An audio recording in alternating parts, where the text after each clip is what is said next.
Ciao a tutti! Oggi vi voglio far vedere come fare uno slime e ve ne farò vedere anche uno. Allora, questo qua è il mio risultato. Questo qua l'ho fatto con la colla della Elmer's e un po' di schiuma da barba. Devo dire che è fantastico. Bellissimo. Oggi ve ne farò vedere un altro. Allora, prendiamo la colla Elmer's. Per questo video vi servirà colla, antinsante e un cucchiaio. E se volete delle decorazioni. Per prima cosa andiamo a mettere la colla. Ovviamente non la vedete perché è trasparente. Ok, può andare. Poi potete mettere anche delle decorazioni, come vi ho già detto. Io metto queste qua blu e anche un po' di altri colori se volete. Se avete anche dei glitter metteteceli pure.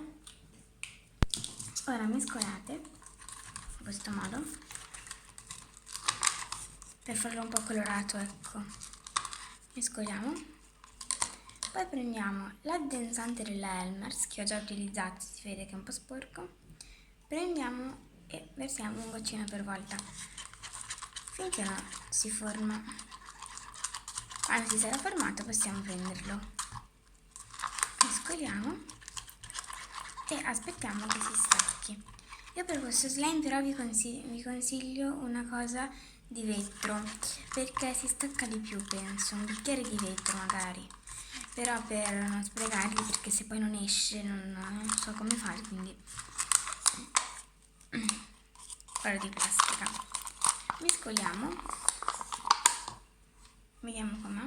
Ok, la consistenza non è male, però mettiamo altra addensante.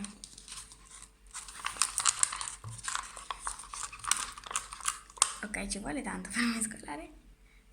Allora, ora provo a prenderlo. Ok, ora devo mescolarlo con le mani. Spostiamo il bicchiere. Yeah. Ora vado a prendere l'addensante, un goccinino, e vado a metterlo e vado a mescolare sempre con le mani. E si stacca. Ed ecco qua, questo qua è lo slime. Ciao! Iscrivetevi e lasciate un like. Ciao!